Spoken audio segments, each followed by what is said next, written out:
You're listening to a podcast from 702. This hour, we focus on a fantastic development, which is a new medical school in the Eastern Cape. This is going to have far-reaching consequences for the community within which it is located, as well as the province and indeed the country at large.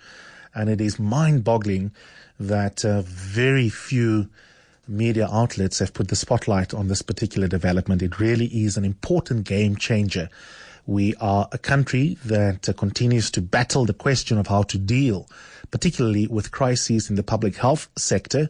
And while we have national debates about very important subjects like NHI, the National Health Insurance debate that is going on, at the end of the day, the very particular interventions that are made within communities and the doctors, the academics that are at the coalface of interacting with communities that walk into clinics, academic hospitals, public hospitals, that's really where the access to affordable, good quality preventative health care, opportunity for wellness, and also indeed to deal with disease burdens within our communities. That's where it really plays out in concrete terms.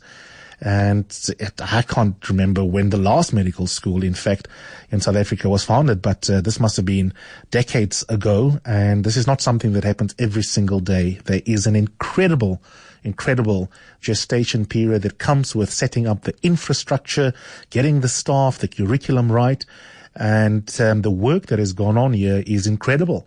This is my home province where there is so much bad news to write about. And in that context, this is a story that we should all stay with and that we can all be very proud of. And that's exactly going to be our focus. Congratulations to Nelson Mandela University. That is the location academically of this new medical school in the Eastern Cape. I'm joined by three guests, and I'm delighted to have all of them with us for this conversation. And I hope that wherever you are, that you will listen to this. This is not just a news event that we are bringing for you as our listeners of 702. There are also some really interesting issues about how you approach medicine in 2019. That I think is of interest globally to all of us, and nationally in particular for us as South Africans. So quite apart from the story of the medical school, I think there are sub-issues here over the course of this hour that will be of enormous interest to you as a South African. First and foremost, I want to welcome Professor Lungile Pepeta, who is a pediatric cardiologist and the Executive Dean, Faculty of Health Sciences at Nelson Mandela University. Professor, good morning, and thank you so much for being part of this conversation. As we just lose the professor there, we'll get him back in a second. I also want to say how's it to Estelle Ellis, who's a journalist at Maverick Citizen, which is part of Daily Maverick. They continue to expand and do amazing work with their journalism. Estelle is based in Port Elizabeth. Estelle, good morning, and thanks also for being part of this conversation. Good morning. Thank you. And last but not least, from Stellenbosch, we've got Professor Ian Cooper, who is Director of Stellenbosch University's Ukwanda Rural Clinical School. Prof. Cooper, thanks so much for being on 702 this morning. Good morning, Eusebius, and to your listeners. Estelle, I want to start by painting a picture of Mission Vale, where the med school's main activity academically will be located, because I think although there are some beautiful things to talk about in terms of what the consequences will be for the university and PE and our province of this new medical school, I really think that we need to locate it within the context of the communities that are underserviced in the status quo when it comes to access to good quality, affordable healthcare, and the public healthcare in particular that is so critical. For people who do not know, there's more to Port Elizabeth than lying on the beach at Summerstrand. Tell us a bit about the northern suburbs. Tell us about Mission Vale specifically. Okay, so Mission Vale is a very poor area of Port Elizabeth. It's a very violent area. There are a lot of crime there. And I know about 2 years ago, I did a story about people starving because they don't have food. And I visited a whole lot of the shacks inside Mission Vale. And if you ever want to see a building without any furniture or any food in the cupboard, Let's go to Mission Vale. People there are incredibly poor. It's also the site of a beautiful story in the Mission Vale Care Community Center, where the community and specifically Sister Ethel started this community center where people can access food, they can access medical help, there's a school there, and people can also access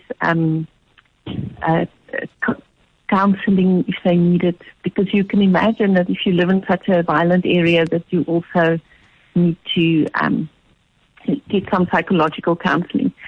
So I think there's so much symbolism about it, establishing the medical school there, because I think Dr. Pepeta will also agree that they want to train doctors for communities like Mission Vale and like Zwede, that's close to Lungile Hospital, then also sort of between, so you get Mission Vale, then you get the hospital, and then you get Zwede. And I think it's so exciting that you can put a medical school there, and hopefully that will also be a new start for the community. I want to bring you in here, Prof. Pepeta, and speak into this first theme that Estelle is talking about. The country, those who are not from PE and the Eastern Cape, have suddenly learned the name Zwede, courtesy Siya Kolisi. What they do not know is the hard structural inequity of Port Elizabeth that mirrors our national inequalities.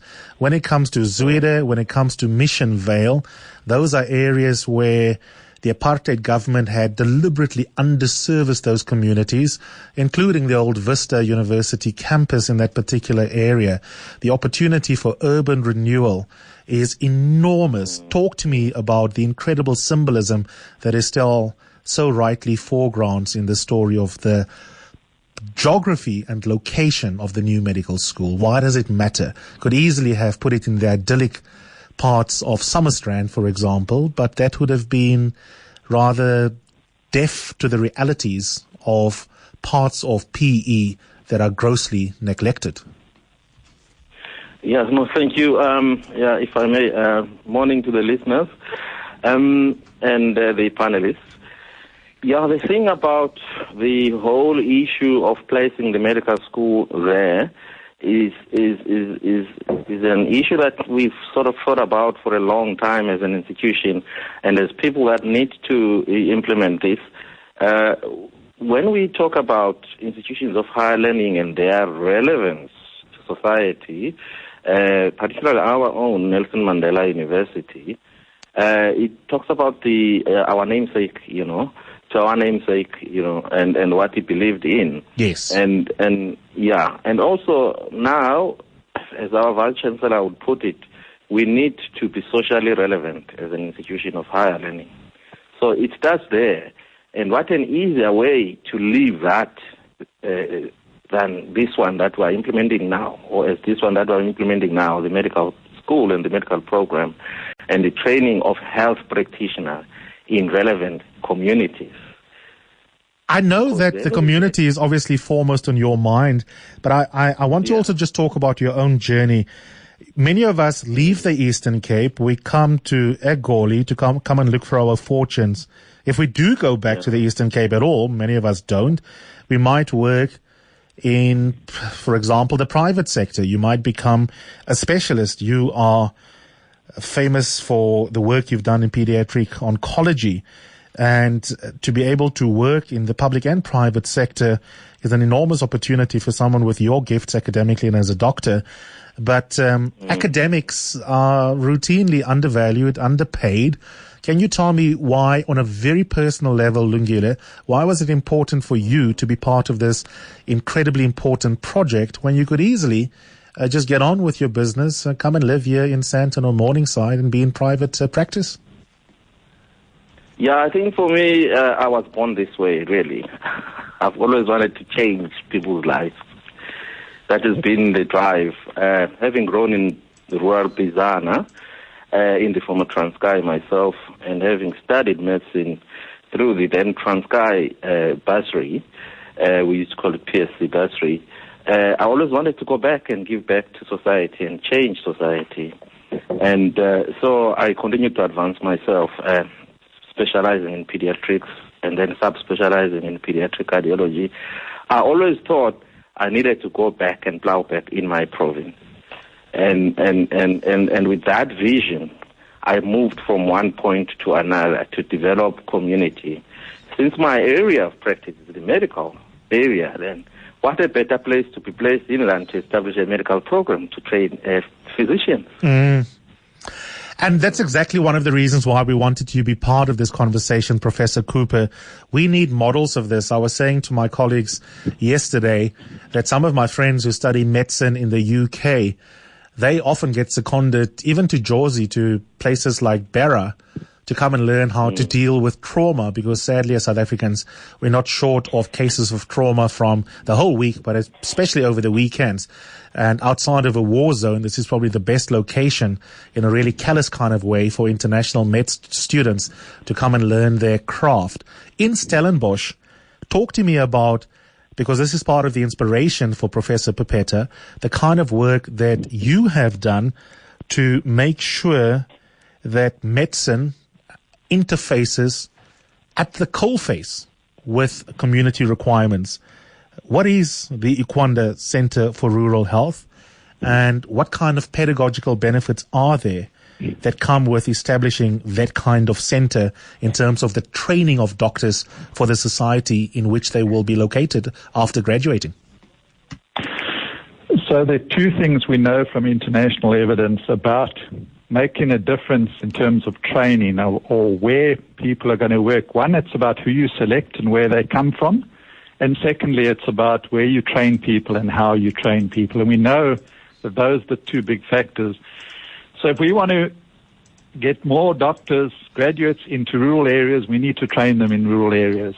The current models that we have in most medical schools, where you train in big city hospitals and then you're expected to go and work somewhere else, means you're not equipped, not ready and prepared for that. So we've created a program where students at Stellenbosch can choose to spend their entire final year of their medical studies outside of the big hospital in Tygerberg. They can spend it in Worcester, they can spend it in smaller communities, Hermanus, Ceres, Robertson, and as of this year, we're also in Uppington in the Northern Cape. And so about placing students closer to communities, in teams, so we very much emphasize the team-based approach, which is working with other healthcare professionals together, and it's about learning through taking responsibility, being involved directly in patient care and engagement, not just sitting back and watching and learning theoretically. And that is making a difference to the attitudes of our graduates, making a difference to where they want to practice. It's making a difference to how skilled they are when they go into their internship from a holistic point of view, not simply from an academic point of view. And I think those are a lot of the things that Nelson Mandela University, the new medical school, will be picking up as well in the way that they will be running their program. That's really interesting, Prof. Cooper. I want to stay with that. I'd never thought about that. My assumption, and I've obviously based on complete just guesswork, is that if you are in a major center, I don't know, a big medical school that is in the middle of the big city, you probably have access to the best possible opportunities in terms of learning. Are you suggesting that the kind of decentralized focus is good for doctors, and that there are challenges and complexities they can deal with in rural areas that will serve them better, even if they were to make a choice later on in their careers to be located in a bigger center? Absolutely. So we are finding, and this is also an international experience, that some students want to join us simply because they believe it's educationally of benefit, not necessarily because they want to practice rurally. We hope that people will practice rurally.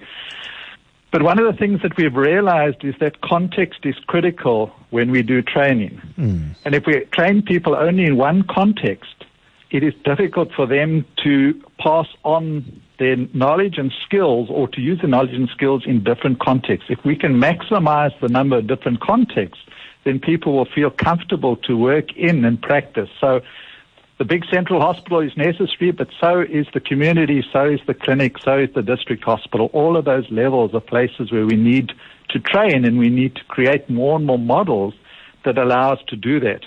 I've just come from a meeting in Vancouver, and hearing about colleagues in some parts of the U.S. which are now doing this kind of integrated training for all 4 years. They have postgraduate 4-year training, medicine, MD. All 4 years across some of the new medical schools in the US are doing, where they're placing students in community from the first year right to the 4th year, alongside learning their basic sciences and other theory that they have to learn. Estelle, it's interesting listening to Ian and Lungile talking about some of the technicalities, but I'm taken back to your very simple and accurate and perfect description of that community of Mission Vale. We are a very class-based society. We live in different parts of the city. Apartheid spatial geography is still rife all over the country, and it is a long road towards collapsing some of those inequalities. And I am thinking, as I'm listening to Ian talk about the teaching benefits of sending, not all of them are privileged, but many of the students will be privileged almost by definition if they have the opportunity to become a doctor, to actually interact with South Africans who look very different to themselves. And when you are talking about gangsterism, bullets flying around, I think this is an enormous opportunity, isn't it? And reflect for me, you go into those areas as a journalist, as part of your craft.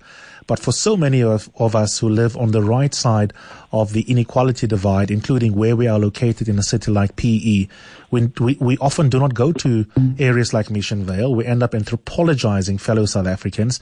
And this is the kind of interaction that can also literally and figuratively reduce the gap between people. Yes, I think definitely. One of the things that I think we need to do to address inequality in our communities is to improve access to medical care. And in the Nelson Mandela Bay and in the province, the Eastern Cape province, I think in name there is access to medical care, but the quality isn't always great. I think the Portfolio Committee on Health was here about a month ago, and they said, which I actually found quite shocking because these are politicians and they don't like speaking against their own government, that the primary health care in Nelson Mandela Bay is the worst in the entire province. And we need doctors. It's as simple as that. And anything that can provide us with doctors and improved medical care would be amazing. I think that is the one step. I think if you ever go to a clinic, I'm busy working on a story where we just sit with the people in the waiting room. And if you can feel the anxiety that people feel when they can see they're running out of time to see someone today and that they are not going to get the help they need. I think you only need that to really be motivated to help in any way possible to address inequality, whether it's absolutely on whichever level. When we're talking about health now, but health, it's so easy if you feel ill and you can phone and we still moan about that you have to wait 3 hours to get to your GP. 100%. But if you have to wait for days, this past weekend there were people sitting at Dora and Giza Hospital for more than a day to get help for a child. That is not right. And I think I'm excited about the opportunities the medical school offers to also address this staff shortage, that we can get more doctors into our system in the province. Professor Pepeta, in the second half of this hour, we'll talk about the curriculum, the approach of the school, the opportunity to use innovative teaching and technology. But I just want us to talk into Estelle's last point, which give me goosebumps because she's connecting dots that are so critically important. The opportunity to access a facility and to have more South Africans have access to excellent public health care. It's not just about the physical body. To connect the dots with inequality and with the economy is important, right? I can, at short notice, go and see my GP around the corner here in Sandton after 12 o'clock if I want to when I get off. But if I have to spend the entire day just queuing with no guarantees that I might even get my chronic meds, for example, not only is that bad for my body, but that's also how we perpetuate economic inequality. So reflect for me on how we locate the story of the new medical school with other bigger debates that we have in society, including our economy, apartheid spatial planning, the urban renewal that needs to happen that we write about in policy terms, but we never see these projects come online. This, what you are involved in seems to me like far more than just about, quite literally, my health. Yeah, exactly. I mean, if we look at where the medical school is located, it's not only just the medical school that's going to find itself there, the whole faculty is going to move there. And we have a faculty that has got 10 other programs, from nursing science to pharmacy to radiography. And one of our philosophical groundings is that then we have interprofessional education as a faculty that Prof. Cooper mentioned. Yes. And therefore our students are to be seen working together, studying together, and also doing community service whilst they are doing community learning. So they would be working together with the medical students in the communities, delivering service whilst they are learning. So that's another aspect to it. But also, what we want to do, and I'll talk a bit about that when we talk about the curriculum, is that we will have what we used to call community health workers. They will be community mentors attached to the university and assisting the students whilst they work in the community, where they'll be visiting the homes in the community, and they'll be visiting clinics and community health centers in Mission Vale, in Motherwell, in Galvindale, in all those under-resourced areas of the peri-urban space in Port Elizabeth. But also our students will be involved in district hospitals. Once they are more in the advanced stages of their training, they will go to Humansdorp, to Kraft Reinet, to Cradock, and it's part of this model that we are rolling out. So there will be job opportunities for our communities to be associated with the university. But also the university wants to use that precinct, Doranginza Mission Vale precinct, as a development node. Absolutely. So so that's going to contribute towards economic development around the precinct. Prof. Cooper, before we lose you, we've got 2 minutes left with you.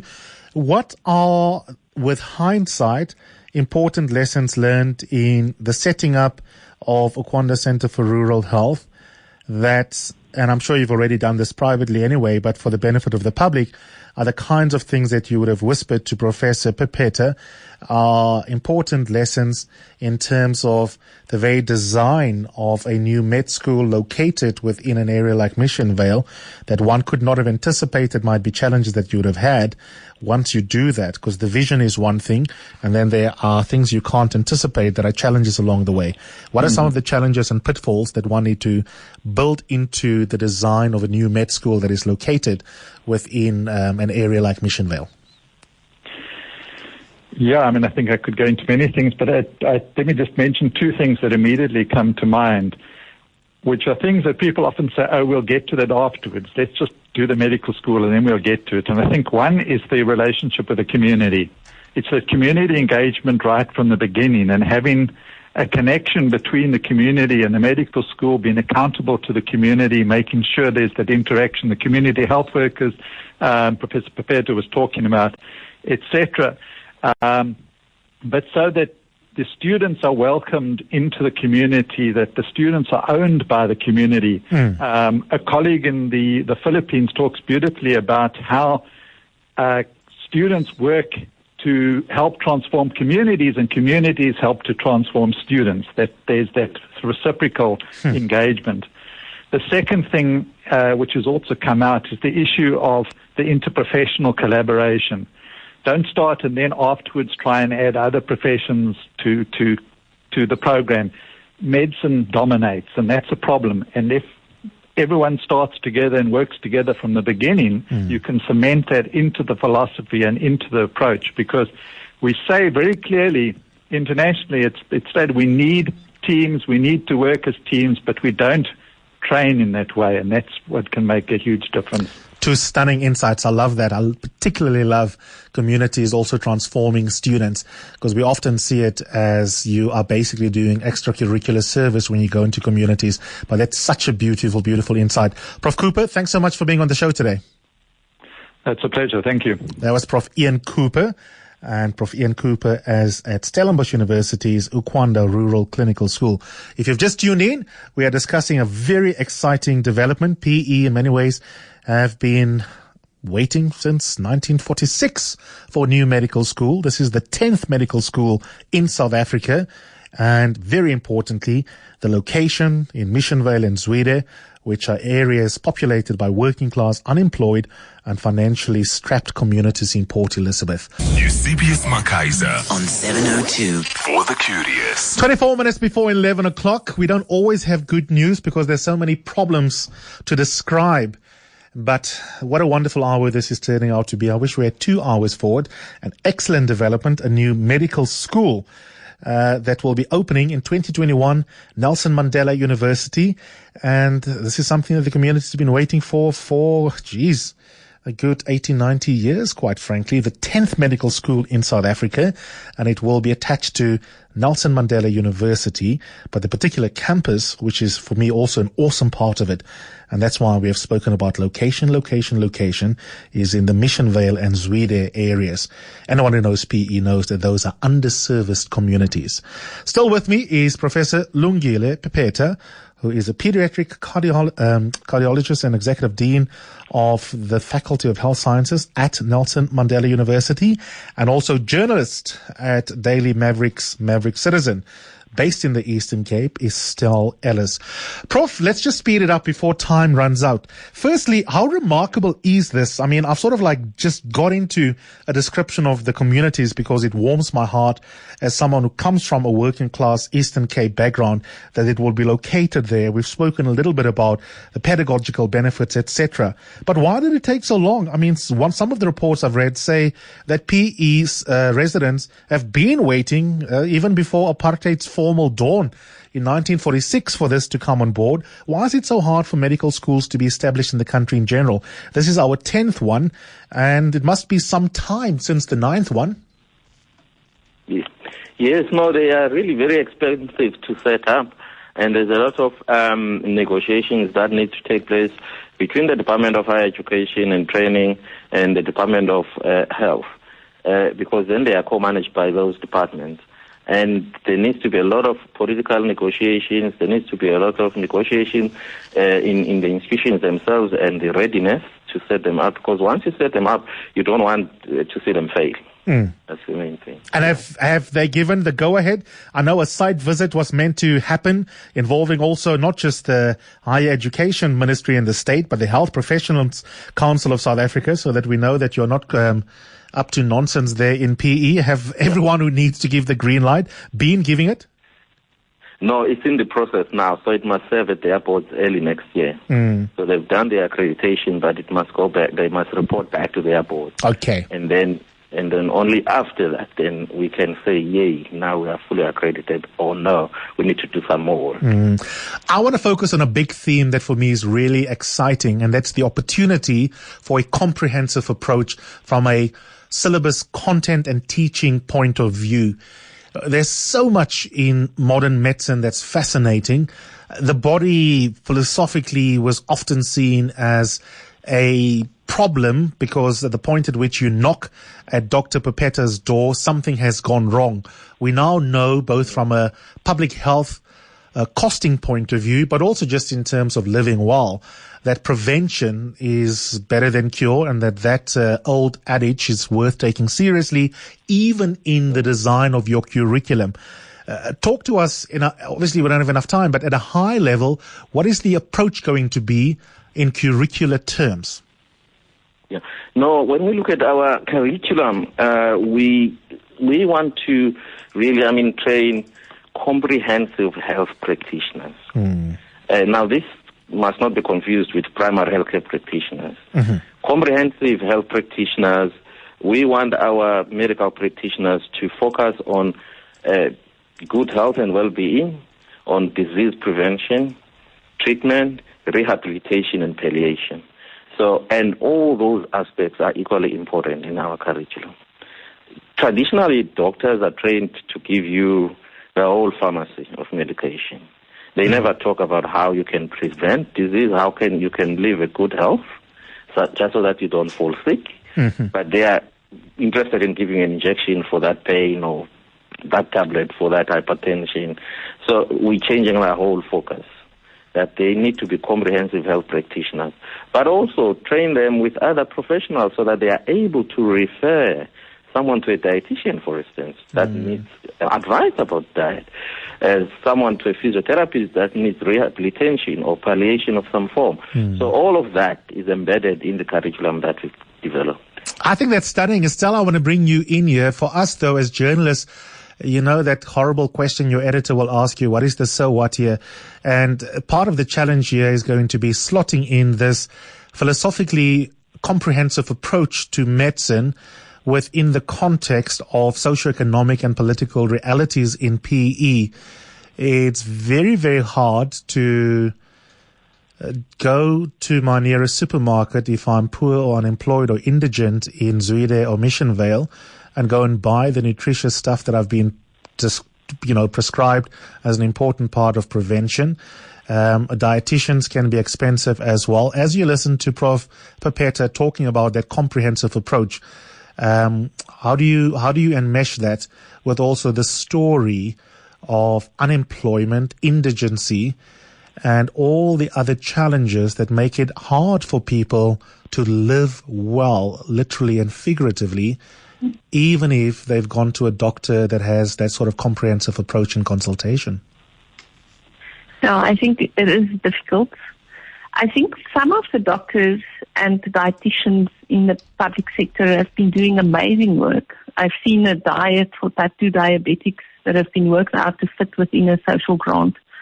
And I think if there is real dedication, the doctors who are treating some of the diabetics or the diabetes patients themselves will tell you, if they can, it's possible to follow a plan and get better. So that's once they were ill. So can you imagine if we can just duplicate that model, for instance, how they treat the type 2 diabetes patients, and we duplicate it to say, well, let's try and live healthy before we have to go to Livingston Hospital or wherever to get treatment for diabetes. I think it would be nice if we can have more community involvement. There's a very exciting little program in Motherwell where private physical trainers are giving free programs outside for people to learn how to exercise. They form support groups to get off the cool drink with the high sugar levels, and they try to support one another. So I think this is also not a burden that must just be on the doctors and the nurses. This must be a community effort, a total community effort, and for that we need to just pull the entire all our communities together to say, well, look, you have to live healthier, because that is what it is. I think Dr. Pepeta will agree that the amount of type 2 diabetics in PE is frightening.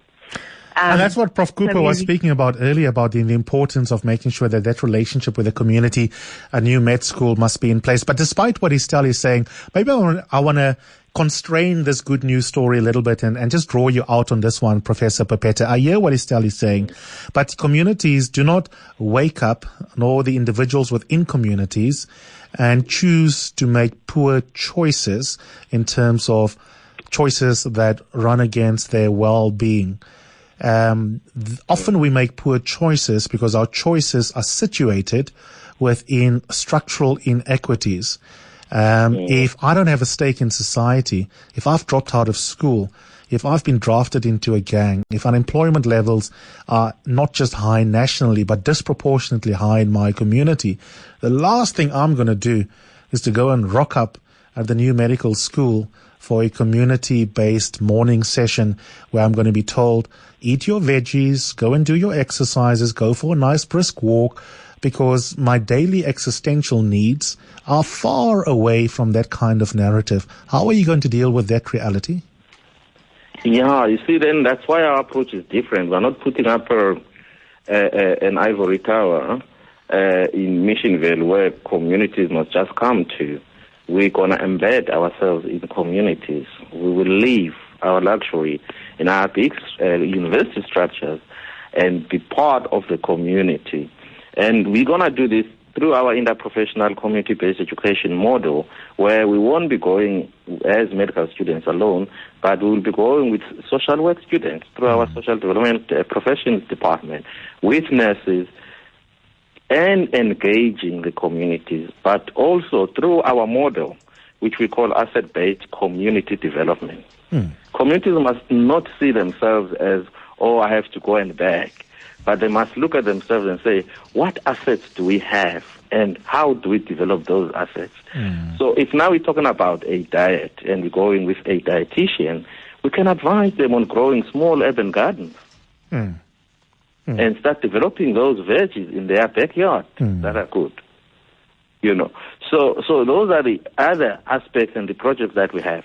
We have human development, human movement science department, which has biokinetics. Already they have community projects where they talk about active communities in the Kazabantu project, active schools, kids, active school teachers, active communities. And that project is about exercise, physical exercise, reducing hypertension in communities, reducing obesity in communities. So those projects are already embedded in the faculty and want to advance them with our model. The medical students will be joining those students in the communities.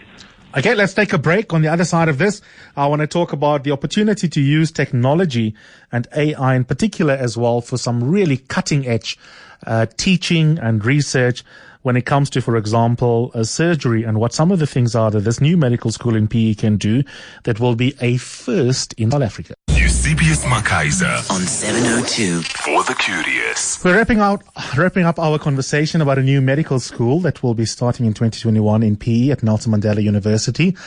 Prof. Lungile, Pepeta, we hear every single day about incredible new innovations that happen courtesy artificial intelligence and other breakthroughs in technology, the rapidity of which we can hardly in the world, in our societies across the world, keep up with.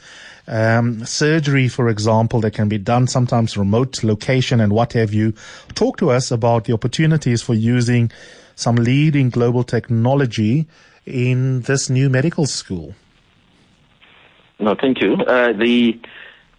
We are very lucky to be establishing a medical school in this era of the fourth industrial revolution, in that even our teaching material is so advanced for these students in terms of training the basic sciences, which is the first 3 years of training in medicine, and also clinical sciences like you are talking about now, this remote surgery that is done with technology. If we look at what we have, the anatomage table, which is a digital dissection table, those that have trained in medicine, you need to dissect the whole cadaver when you are doing anatomy, human anatomy. Now we've got human-sized table that actually will do dissection digitally. So that's one thing that, and it's the first table in the country, in fact, to be used in medical schools. The other one is having simulated patients in the both indirect table. So we used to do paper cases, clinical cases. Now we've got this interactive table where you have a patient presenting their symptoms, and then you get to examine them, and then you get to look at the results, and it's a touchscreen table, and I'm sure our generation the younger generation will enjoy interacting with this table. And also we have designed a state-of-art skills laboratory where they can practice on mannequins, on simulators, doing surgery, suturing, putting chest drains, and putting catheters, putting drapes, before they can actually do that on patients, which is something that we didn't have when we trained in medical schools. We have all of that. And also, we are connecting the hospitals as we speak now to have high-speed networks, such that then the students, when they are there and their teachers are able to access journals, are able to access textbook electronically. We've got textbooks, all the textbooks now for the medical school students and also other health sciences are electronic. So they're going to be carrying their textbooks in their tablets. Gone are the days when we used to carry thick textbooks around and fight for textbooks, from the library. Yeah. So they're going to have all of those textbooks electronically on their tablets or their iPads or their iPhones or smartphones, whatever they have. So really, that has really changed the way they're going to be learning. Also, it will assist us. We've got teleconference facilities across the Bay. I'll be able to give a lecture, for instance, from my office and teach all the students in Mission Vale, Doranginza, and Livingston at the Resource Center while sitting in my office. And then I can go on with my life. Oh, wow, you'll never have to see a student again. You know? Now that's the downfall of technology. I still need to see the students. It's still, isn't it wonderful? That human touch is required. I think so too. That will never go away. That connection point is important, yeah. But Estelle, how awesome is it, right? Let's just step back in the minute or two that we have left. There are other themes that I wanted to explore. We may not have enough time. Where you get the staff from, lessons learned from the Cuban model. But I think at this point, I want you to just reflect.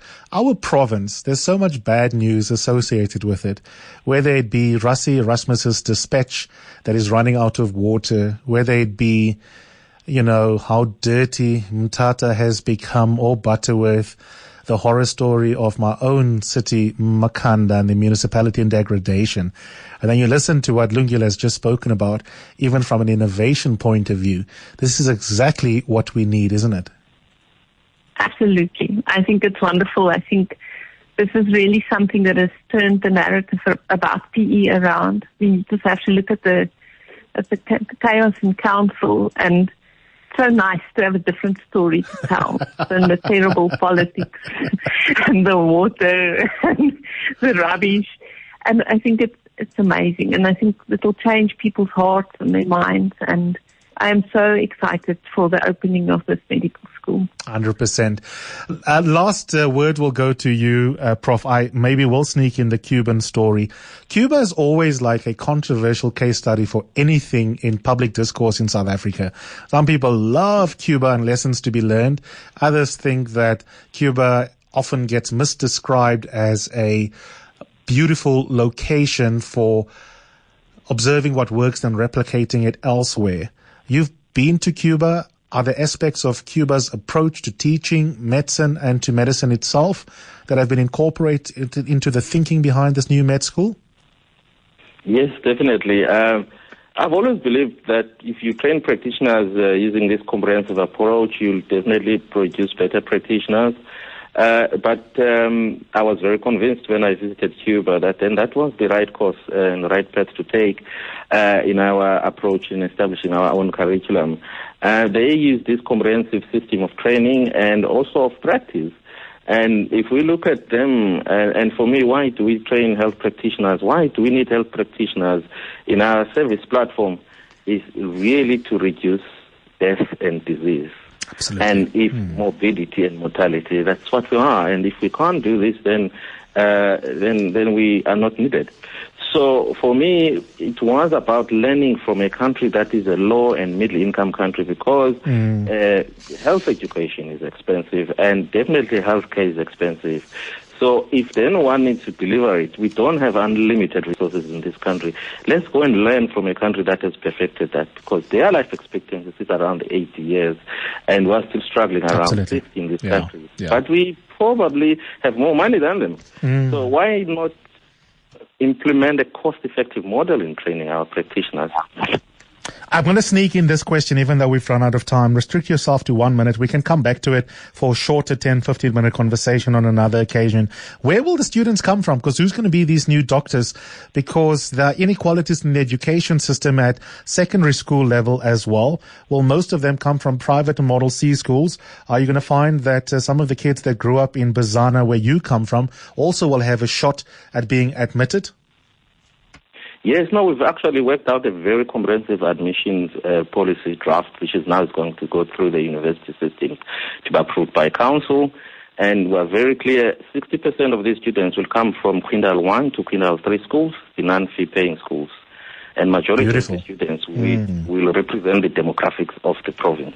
That's absolutely stunning, yeah. We're going to leave it there for today. Prof, congratulations for everything you've done, you and your team. It's a team effort.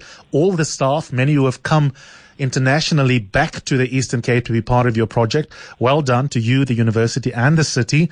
Estelle, thanks so much for being part of this conversation as well, and for having a good story for once to tell. Absolutely. Only a pleasure. Thank you. Thanks, Lungile. A pleasure.